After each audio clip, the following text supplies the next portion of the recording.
सभी भाई बहनों को जय मसीह की। इज़राइल पर परमेश्वर की दया।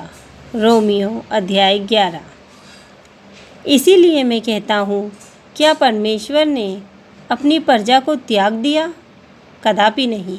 मैं भी तो इज़राइली हूँ, अब्राहम के वंश और बिन्यामीन के गोत्र में से हूँ। परमेश्वर ने अपनी उस प्रजा को नहीं त्यागा जिसे उसने पहले ही से जाना।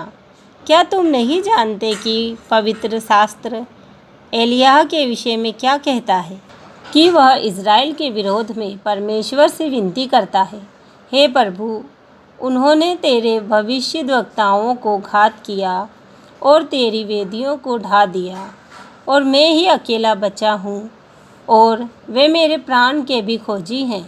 परंतु परमेश्वर से उसे क्या उत्तर मिला? मैंने अपने लिए 7,000 पुरुषों को रख छोड़ा है, जिन्होंने बाल के आगे घुटने नहीं टेके। ठीक इसी रीति से इस समय भी अनुग्रह से चुने हुए कुछ लोग बाकी हैं।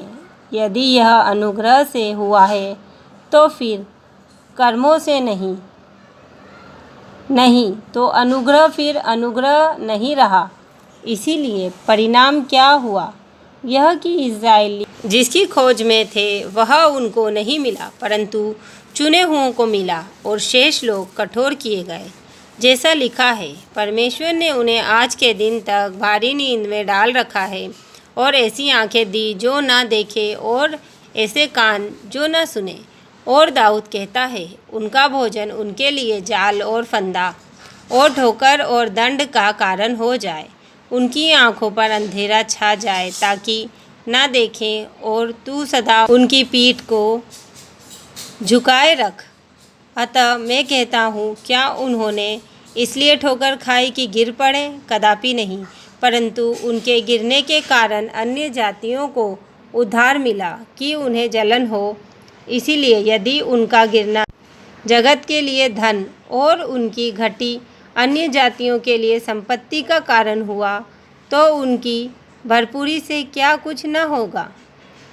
मैं तुम अन्य जातियों से यह बातें कहता हूँ, जबकि मैं अन्य जातियों के लिए प्रेरित हूँ, तो मैं अपनी सेवा की बड़ाई करता हूँ, ताकि किसी रीति से मैं उनके कुटुंबियों में जलन उत्पन्न करवा कर उनमें से कई एक का उद्धार कराऊं। क्योंकि जब उनका त्याग दिया जाना जगत के मिलाप का कारण हुआ, तो क्या उनका ग्रहण किया जाना मरे हुओं में से जी उठने के बराबर ना होगा? जब भेंट का पहला पेड़ा पवित्र ठहरा, तो दूसरा गुथा हुआ आटा भी पवित्र है, और जब जड़ पवित्र ठहरी, तो डालियाँ भी ऐसी ही हैं। पर यदि तुम डालियाँ तोड़ दी गई और तू जंगली जैतून होकर उनमें साटा गया, और जैतून की जड़ की चिकनाई का भागी हुआ है, तो डालियों पर घमंड ना करना। और यदि तू घमंड करे तो जान रख कि तू जड़ को नहीं, परंतु जड़ तुझे संभालती है। फिर तू कहेगा, डालियाँ इसलिए तोड़ी गई कि मैं साटा जाऊँ। ठीक है, वे तो अविश्वास के कारण तोड़ी गई, परंतु तू विश्वास से बना रहता है। इसीलिए अभिमानी ना हो, परंतु भयमान, क्योंकि जब परमेश्वर ने स्वाभाविक डालियों को ना छोड़ा, तो तुझे भी ना छोड़ेगा। इसीलिए परमेश्वर की कृपा और कड़ाई को देख। जो गिर गए उन पर कड़ाई, परंतु तुझ पर कृपा। यदि तू उनमें बना रहे, नहीं तो तू भी काट डाला जाएगा। वे भी यदि अविश्वास में ना रहे तो साटे जाएंगे, क्योंकि परमेश्वर उन्हें फिर साट सकता है।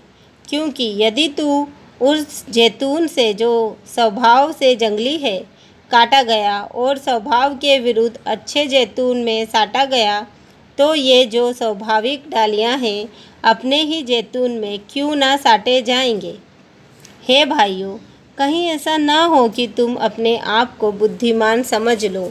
इसीलिए मैं नहीं चाहता कि तुम इस भेद से अनजान रहो कि जब तक अन्य जातियाँ पूरी रीति से प्रवेश ना कर ले, तब तक इज़राइल का एक भाग ऐसा ही कठोर रहेगा और इस रीति से सारा इज़राइल उद्धार पाएगा। जैसा लिखा है, छुड़ाने वाला सिय्योन से आएगा और अभक्ति को याकूब से दूर करेगा, और उनके साथ मेरी यही वाचा होगी, जबकि मैं उनके पापों को दूर कर दूंगा।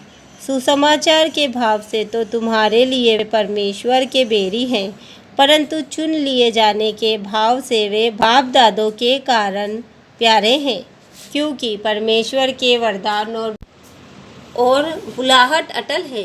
क्योंकि जैसे तुमने पहले परमेश्वर की आज्ञा न मानी, परंतु अभी उनके आज्ञा न मानने से तुम पर दया हुई, वैसे ही उन्होंने भी अब आज्ञा न मानो कि तुम पर जो दया होती है, इससे उन पर भी दया हो, क्योंकि परमेश्वर ने सबको आज्ञा उल्लंघन का बंदी बनाकर रखा, ताकि वह सब पर दया करे।